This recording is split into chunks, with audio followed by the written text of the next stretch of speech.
E aí, darlings, tudo bem? Tô de volta. Hoje a gente vai falar de Madonna. Vamos dar continuidade aos nossos vídeos sobre uma biografia dela escrita pela Lucy O'Brien, que é essa biografia aqui, tá? Ó. Então, hoje a gente tá no capítulo 3. São as palavras dela, tá, gente? Não são as minhas. Então, vem que tem história pop. No mundo do final dos anos 70, a música disco era o centro da cultura gay, principalmente após o fenômeno do filme Os Embalos de Sábado à Noite, que provocou o surgimento de centenas de discotecas em Nova York, entre elas o Estúdio 54. Em paralelo, o universo punk também crescia como uma crítica à tradição. Nesse cenário, Nova York era o lugar ideal para Madonna, porque lá qualquer um podia virar alguém. Madonna estava nessa busca há uns bons anos. E depois ela romper com a Camila e deixar ela por uma agência, como a gente viu no vídeo passado, essas negociações não tiveram resultados. Com isso, Madonna passa a se interessar mais pelo auge da vida noturna de Nova York, que se concentrava nela. Onde? Na danceteria, lugar que muda a vida de Madonna e que ela canta agora no Confessions 2 e inclusive tá, né, naquele curta-metragem que ela fez. O que acontece é que todo aquele brilho da era disco tava aos poucos se apagando, e as festas de música eletrônica comandada por DJ se tornaram o momento, e a danceteria era o lugar. Boate onde o DJ Mark tocava, ele que descobriu Madonna. A danceteria ficava aberta das 8 da noite às 8 da manhã. Era um desses lugares que virava um lar para a comunidade. Era mais do que uma boate. E Madonna era só mais uma das personalidades que frequentavam lá. Para ela, aquela boate simbolizava liberdade. Uma bela noite, ela se aproxima da cabine do DJ onde o Mark estava tocando e, sem perguntar nada, entregou para ele uma fita com a demo de uma música chamada Everybody. E o Mark achou aquilo um sarro, gostou da atitude da gata e tocou a fita. E não foi assim algo que explodiu a pista de dança, incendiou e tudo mais. Foi uma coisa legal, deu um bom efeito ali na hora. Acontece que o Mark, ele não tinha só a profissão de DJ, ele também era uma figura famosa na cena club de Nova York e trabalhava no departamento de artistas e repertórios de algumas gravadoras, responsável por localizar novos talentos e servir como uma ponte entre esses artistas e as gravadoras. Tanto que ele arranja uma reunião para Madonna lá com o chefão da Island Records, mas ele não curte a Madonna não e fala: não vai dar certo não, próximo". Mas aí depois o Mark levou Madonna para Sire Records, que é uma gravadora pertencente à Warner Music, que fecha um contrato com Madonna finalmente. A gravadora pagou US$ 15.000 a Madonna para ela fazer 2 singles. As primeiras sessões aconteceram no verão de 82, com as músicas Everybody e Ain't No Big Deal, com o Mark como produtor principal. Aquela era a primeira vez que Madonna entrava em um estúdio com músicos profissionais. E embora Madonna fosse muito impetuosa,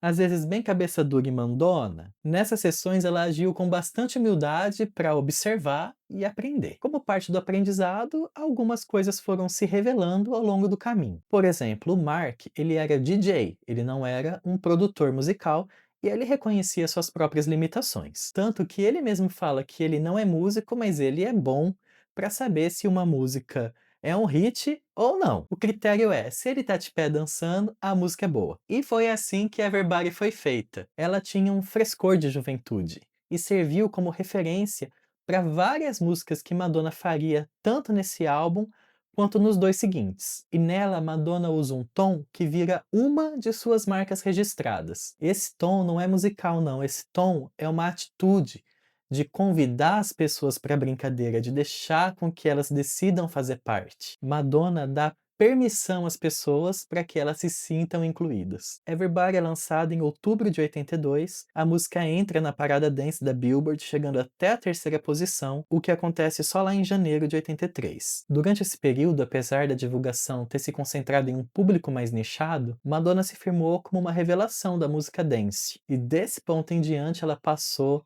a pertencer completamente a essa cultura, inclusive virando a cultura. E no começo as pessoas não sabiam qual era a cara de Madonna, porque a capa do single de Everybody não trazia uma foto sua. Há quem diga que foi um erro, há quem diga que foi uma jogada de marketing. E enquanto Everybody subia nas paradas, Madonna já estava trabalhando em uma outra música chamada Lucky Star. E ela estava assim decidida a sair de vez do anonimato. Ao lado de um promoter da Warner, ela agendou dezenas de reuniões em diversas estações de rádio e clubes noturnos para ela firmar contatos. Mas fora Lucky Star, que Madonna estava trabalhando, ela já tinha uma outra música praticamente finalizada, que é Burning Up. Essa música se tornaria seu segundo single e marca, né, um momento ali na carreira de Madonna, bem no comecinho, onde o Mark não é o produtor. Na verdade, no início, seria ele, mas a Warner preferiu colocar Madonna para trabalhar com o produtor Reggie Lucas, que é famoso por produzir R&B. E a Warner fez isso para que os vocais de Madonna fossem melhores, assim, fossem mais trabalhados. E era crucial com que esse single causasse tanto impacto quanto o primeiro. Para isso, a gravadora financiou um videoclipe para ser exibido na recém-inaugurada MTV. E essa foi a primeira vez que muitas pessoas finalmente viram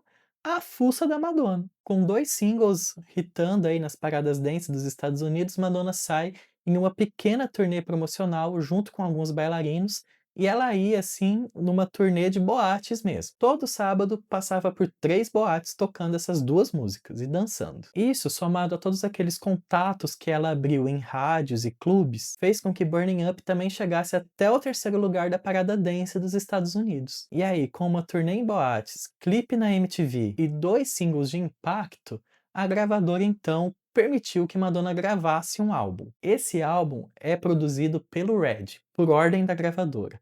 Mas as diferenças entre Madonna e Red ficariam bem aparentes ao longo das sessões. Ele era acostumado a trabalhar com cantoras R&B, cantoras do soul, e Madonna cantava bem, dentro de um limite. Mas ela mesma sabia que a sua voz se perderia no meio de muitos arranjos complexos. As sessões começaram e as brigas também. Madonna reclamava que Red queria colocar muita coisa nas músicas e que ela preferia produções mais cruas. Por exemplo, Madonna achava Borderline delicada demais, mas ironicamente para ela, essa é uma das músicas mais bem-sucedidas desse álbum. É porque existe algo nessa música que torna ela viciante, assim, proprietária. Ela carrega uma marca de identidade muito clara no som de Madonna que se concentra ao redor do refrão, assim como Lucky Star, que tem uma estrutura simples e vocais bem destacados. Então esse foi o modelo padrão para as primeiras músicas de Madonna. Outra que é assim é Holiday, que para mim é a melhor expressão desse álbum. E essa música foi composta de última hora, e entra nele por conta do produtor Jelly Bean, que Madonna conheceu também na boate. Bem famoso na cena noturna, o Jelly Bean era conhecido por misturar a música disco com o hip hop da época. E a própria gravadora é que aproxima Madonna do Jelly Bean, que era um movimento muito comum da época das gravadoras de trazerem seus artistas novatos para conhecer DJs e produtores também novatos. Madonna e Jelly se deram bem logo de cara e ela convidou ele para remixar algumas faixas do álbum. Quando o disco estava assim quase pronto, Madonna corta aquela música que a gente falou no começo do vídeo, Ain't No Big Deal, e isso abriu mais um espaço no disco. Por coincidência, Jelly tinha já a demo de Holiday, mostrou para Madonna, a Madonna amou, os dois foram até a gravadora, mostraram, a gravadora amou e falou assim: "Que legal, mas vocês têm até o fim da semana para terminar essa música". E ali Madonna percebeu que os melhores resultados que ela havia alcançado para esse álbum foram alcançados ao lado de produtores novatos. Isso porque eles eram DJs ávidos, assim, eles queriam experimentar coisas novas. E eles tinham uma vitalidade que, quando combinada com Madonna, fazia com que a música de Madonna sempre soasse um passo à frente das demais, característica que acompanhou Madonna por anos e anos e anos e anos. Agora Madonna sabia qual seria o direcionamento para o seu segundo álbum. Ela tinha certeza de que, em um segundo álbum, a produção não seria tão arrumadinha quanto foi nesse. Para Madonna, o que ela estava fazendo era criar uma categoria para si mesma, e a capa do seu álbum já mostrava isso. A arte original mostrava uma foto do rosto de Madonna com a luz estourada e supostamente o álbum se chamaria Lucky Star. Mas podia ser qualquer pessoa ali. Na versão final, Madonna tá com os cabelos platinados, raízes escuras, pulseiras, correntes e encara diretamente a câmera. Um visual toy boy que foi aperfeiçoado ao longo daquela primeira era. Em novembro de 83, enquanto o álbum subia nas paradas com 3 músicas de sucesso na Hot 100, Holiday, que chegou até o número 16, Borderline, 10º lugar e Lucky Star, 4º lugar, naquele primeiro ano o álbum vendeu 9 milhões de cópias no mundo inteiro. Com tudo isso acontecendo, Madonna já fazia planos para o futuro e para um segundo álbum. Um que marcaria o seu nome na história pop para todo sempre. Mas aí já é assunto para o próximo vídeo. E agora eu quero saber de você, o que você acha desse álbum? Você escuta esse primeiro álbum com frequência? Quais que são as suas favoritas? E o que ele significa para você? Escreve aí nos comentários, porque o vídeo acaba aqui, mas a nossa conversa continua por lá. Te espero na próxima.